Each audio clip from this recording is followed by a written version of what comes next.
इस वीडियो को देखने वाले सभी दर्शकों को हमारा नमस्कार। अभी थोड़ी देर में आप सुनेंगे योगी श्री आनंद जी को, जो कुंडलिनी और सहज ध्यान योग के विषय में अपने गहन अनुभव एवं पुरुषार्थ द्वारा प्राप्त ज्ञान की सहायता से हम सबको जानकारी देंगे। योगी श्री आनंद जी ने 26 साल की आयु में सितंबर 1984 से दिल्ली शहर में अपनी साधना आरंभ की थी। फिर मिरज, महाराष्ट्र में अपनी गुरु माता परम पूज्य मालती देवी बालजी के मार्गदर्शन में कठोर अभ्यास किया। 1993 में वो उत्तर भारत आ गए और 1 वर्ष तक शिवालिक पहाड़ियों में कठोर साधना की। इसके उपरांत अपने पैतृक गांव लौटकर उन्होंने गांव के बाहर एक छोटी सी कुटिया में और कठोर योग का अभ्यास किया। इस कठोर अभ्यास के द्वारा प्राप्त ज्ञान की सहायता से आपने कई युवाओं का मार्गदर्शन किया है। योगी श्री आनंद जी ने अपने अनुभवों और आध्यात्मिक शोध के आधार पर 3 पुस्तकें लिखी हैं, जिनके नाम हैं सहज ध्यान योग, योग कैसे करें और तत्व ज्ञान। ये पुस्तकें हमारे देश के कई विश्वविद्यालयों और IIT के पुस्तकालय में सबके लिए सरलता से उपलब्ध हैं। योगी श्री आनंद जी ने दिल्ली और महाराष्ट्र के क्षेत्र में कई व्यक्तियों को आध्यात्म की राह से जोड़ा है और आज इस वीडियो के माध्यम से आप सहज ध्यान योग, कुंडलिनी और साधना के विषय से जुड़ी अनेक जानकारियां हमें देंगे। इसके अतिरिक्त आज साधना संबंधी शंकाएं, कठिनाइयां एवं साधना के अन्य सहायक तत्वों के बारे में पूछे गए प्रश्नों का समाधान करेंगे और उनके द्वारा कुंडलिनी के अत्यंत गूढ़ रहस्यों का सहज, सरल एवं सटीक वर्णन किया जाएगा। आइए इन शंकाओं को दूर करने के लिए और साधना के क्षेत्र में उन्नति प्राप्त करने के लिए सुनते हैं योगी श्री आनंद जी को। बना हुआ है वो देखो, मेरे मित्र की कोठी बनी हुई कितनी अच्छी है। कार मेरी कितने कम पैसे के 4 लाख या क्यों नहीं 10 लाख के है। अर्थात सदैव किसी न किसी रूप में प्रत्येक मनुष्य संग्रह करने की ही सोचता रहता है। खैर, मैं साधकों को कहता हूँ कि अपना जीवन यापन करने के लिए सिर्फ उतना ही संग्रह करें जितनी शरीर की ज़रूरत है। अर्थात यम का पालन अवश्य करना पड़ेगा। ये पहली सीढ़ी है। नियम, शौच,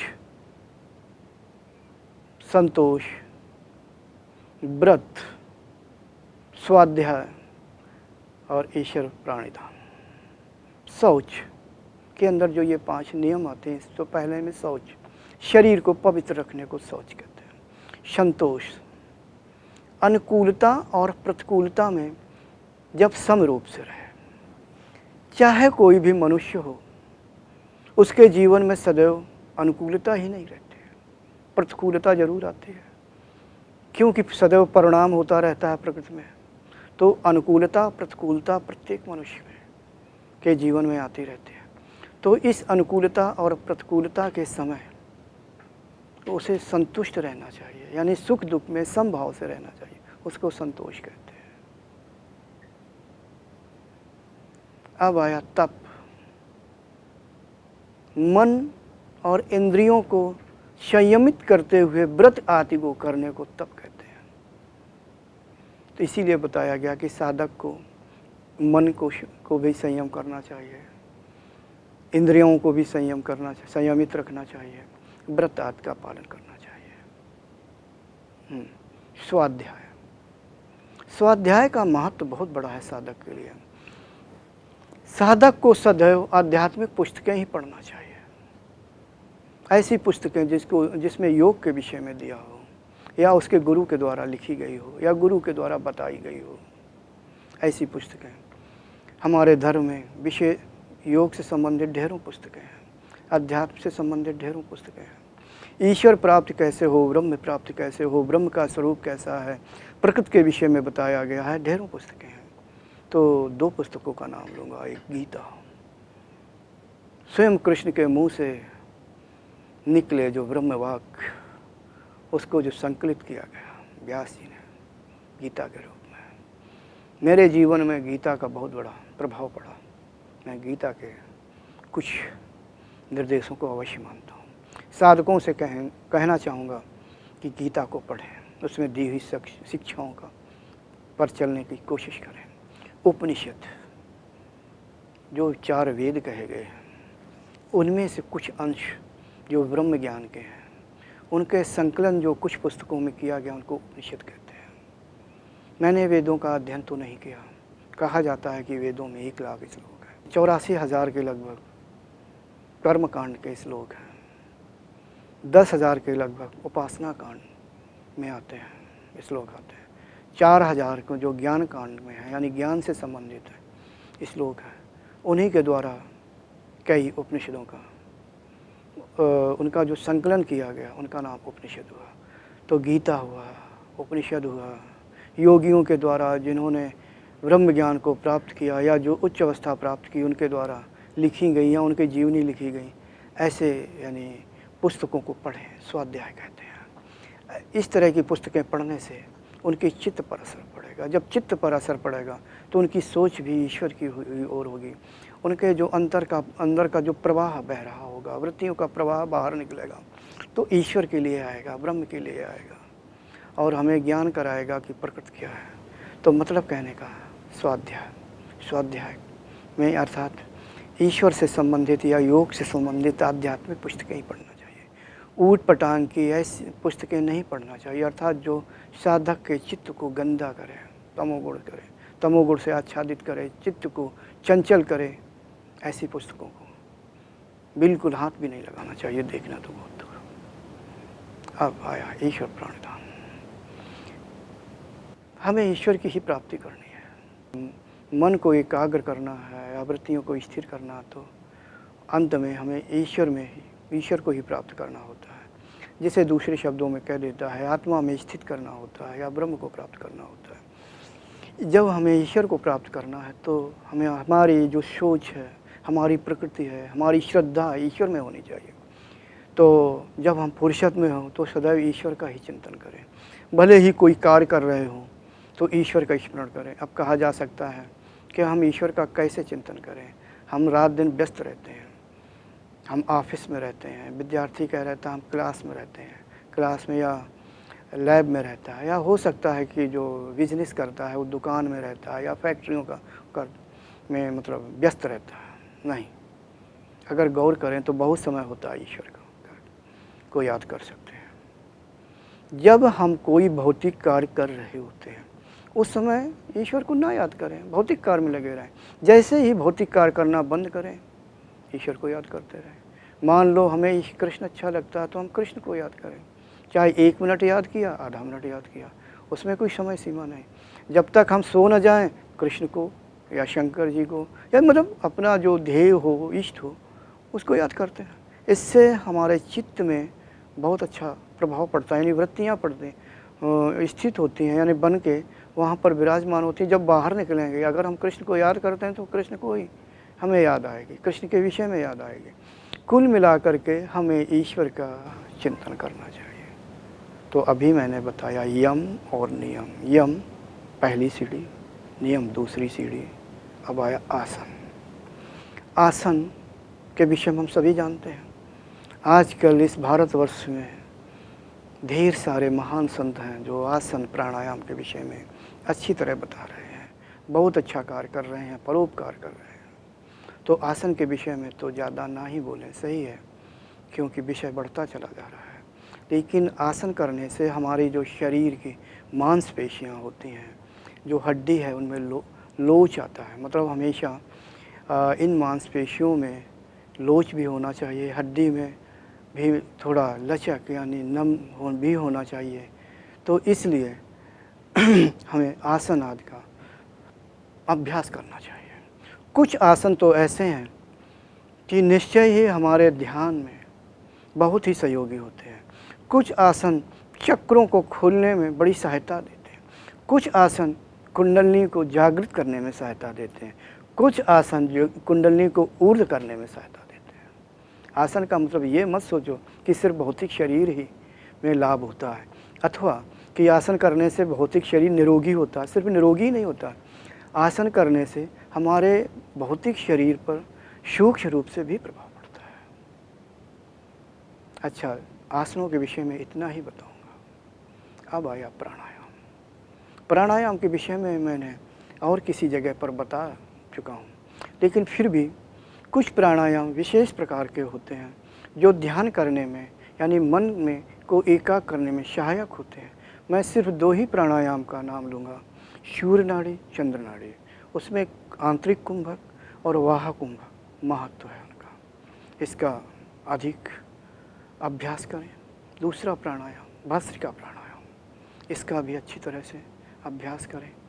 इससे क्या होगा, नाड़ी शुद्धि होगी और तेज गति से नाड़ी शुद्धि होगी।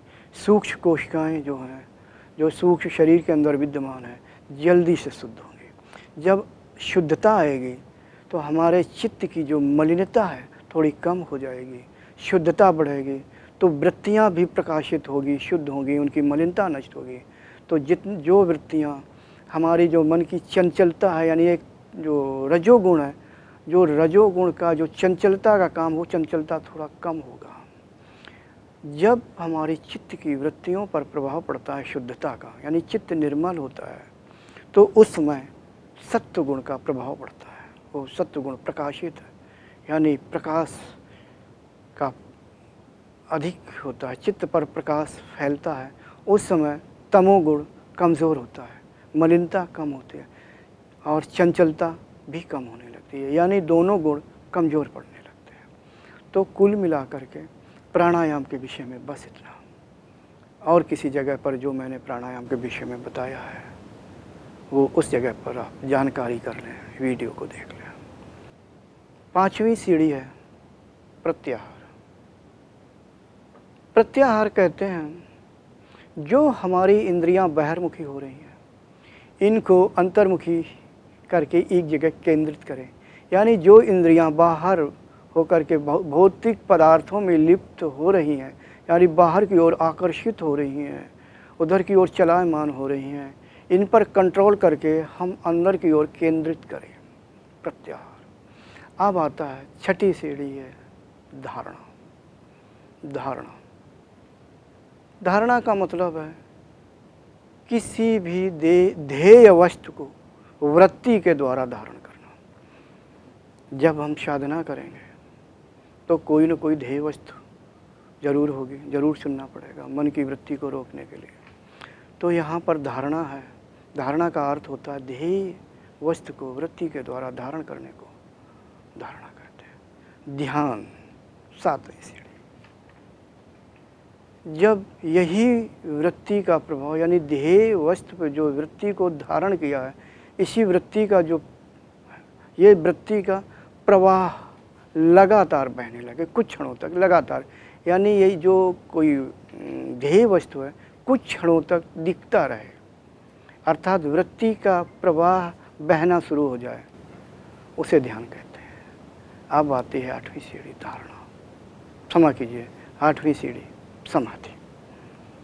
ये जो ध्यान है, ध्यान ही ध्येय के रूप में भाषित होने लगे, यानी अपने स्वरूप को, ध्यान अपने स्वरूप को भूल जाए और ध्येय वस्तु में यानी विलीन हो जाए। इसमें 2 चीज़ें रह जाती हैं, 2 चीज़ें अदृश्य हो जाती हैं, अभाव हो जाता है ध्याता और ध्यान का, सिर्फ ध्येय वस्तु रह जाती है। ध्यान ही ध्येय रूप में हो जाए, यानी अर्थात ध्यान अपने स्वरूप को खो जाए, उसके अपने स्वरूप का जो प्रभाव है उसको उसे विलीन कर दे, और ध्याता और ध्यान जब अभाव हो जाए, इनका सिर्फ ध्येय रह जाए, उसको समाधि कहते हैं।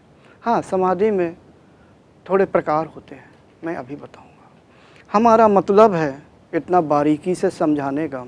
ये जो 8 सीढ़ियाँ हैं, तो हम 7वीं सीढ़ी पर एकदम पैर रख रहे हैं। ऐसा तो भौतिक जगत में भी नहीं होता है, तो आध्यात्मिक जगत में कैसे हो सकता है? अब ज़रा थोड़ी जल्दी में बता दूं, यानी थोड़े में बता दूं, क्योंकि मैंने और कहीं जगह पर ध्यान के विषय में बताया होगा कि सबसे पहले ध्यान करने के लिए अपने घर में किसी साफ़ सुथरी जगह को चुन लें। वैसे आजकल शहरों में देखा जाए या देहात में भी देखा जाए, घरों का आकार धीरे धीरे छोटा होता जा रहा है। देहात में भी पहले बड़े बड़े घर होते थे, धीरे धीरे बंटवारा हो के छोटा हो गया। तो एकांत तो मिल नहीं पाता है, फिर भी एकांत का प्रयास करें। अगर कोई छोटा सा कमरा है, वहाँ मतलब कहने का शोरगुल नहीं है। ध्यान हमेशा ऐसी जगह करना चाहिए जहाँ शोरगुल ना हो। शहर की बात, हमारा मतलब देहात और शहर का अलग से नहीं, मतलब शहर में तो बहुत ही छोटी जगह होती है, फिर भी जहाँ पर शोरगुल ना हो, थोड़े समय के लिए एकांत चुन लें कमरे में, यानी ऐसी जगह में ध्यान करने का प्रयास करें जहाँ शोरगुल ना हो, एकांत। सबसे पहले यानी जगह इसको चुन लें, और यानी स्थान, और सबसे पहले ध्येय वस्तु को चुनना चाहिए, क्योंकि हमें ध्यान करना है। ध्येय वस्तु का मतलब है अगर हम देवताओं को चुनाव करें, क्योंकि देवताओं की जब हमें याद आएगी या देवताओं का ही हम समाधि के द्वारा देखना चाहेंगे या वृत्ति के द्वारा उसको धारण करना चाहेंगे, तो एक अच्छी बात। अपने से श्रेष्ठ हम दिव्यात्मा को अगर अपना ध्येय बनाएं तो हमारे अंदर सत्व गुण का ज़्यादा बढ़ावा मिलेगा, सत्व गुण की अधिकता होगी। क्योंकि जैसे हम संत पुरुष को या अपने से श्रेष्ठ पुरुषों को जो सत्व गुण से ओतप्रोत हों, इसीलिए कहा जाता है कि हमें संत पुरुषों का या दिव्य आत्माओं का स्मरण करना चाहिए, ताकि हमारे चित्त में सत्वगुणी वृत्तियाँ बने, सत्वगुण का प्रभाव ज़्यादा हो, अधिक हो, तमोगुण का प्रभाव घटे। तो हमें ध्येय वस्तु अगर हम किसी देवता को चुनें तो एक अच्छा है। चुनने के लिए बहुत से लोग ओम को चुन लेते हैं, बहुत से बिंदु को भी चुन लेते हैं। कुछ भी चुनो, ध्यान लगेगा और आगे का मार्ग प्रशस्त होगा। फिर भी किसी भी देवता को चुन लें, अर्थात मान लो उदाहरण के लिए हमें शंकर जी अच्छे लगते हैं, शंकर जी को चुन लें। कृष्ण अच्छे लगते हैं, कृष्ण को चुन लें। किसी को बजरंगबली अच्छे लगते हैं, किसी को गणेश जी अच्छे लगते हैं, यानी अपने इच्छानुसार चुन लें। ये उसकी स्वतंत्रता है। चुने उसको जिसका जो आपका अंतःकरण कह रहा। किसी के कहने पर या दबाव में ये ना सोचें कि राम बड़े हैं या कृष्ण बड़े हैं, शंकर जी बड़े हैं या ब्रह्मा जी बड़े हैं या विष्णु जी बड़े हैं। ना कोई बड़ा है ना कोई छोटा है। ये हमारी अज्ञानता कि हम छोटे बड़े में इनको तौल रहे हैं। खैर, हमें जो अच्छा लगे, यानी साधक को जो अच्छा लगे, ध्येय वस्तु को चुन लें। ध्येय वस्तु एक बना लें। यानी मान लो उदाहरण के लिए हमने भगवान शंकर को चुन लिया, तो सबसे पहले एक भगवान शंकर की या तो मूर्ति लाएं या कागज़ के फ़ोटो लाएं। जिस जगह पर हमें ध्यान करना है उस जगह चिपका दें। ये शुरुआत की अवस्था बता रहा हूँ। एकांत में कमरे में जिस जगह हमने निर्णय किया हो, साधक ने यानी निर्णय किया हो कि यहाँ हमें ध्यान करना है, वहाँ पर अपने इष्ट की फ़ोटो या मूर्ति रख लें या चिपका लें। तीसरा, हमें ध्यान पर बैठने के लिए आसन की ज़रूरत है। आसन भी बना लें।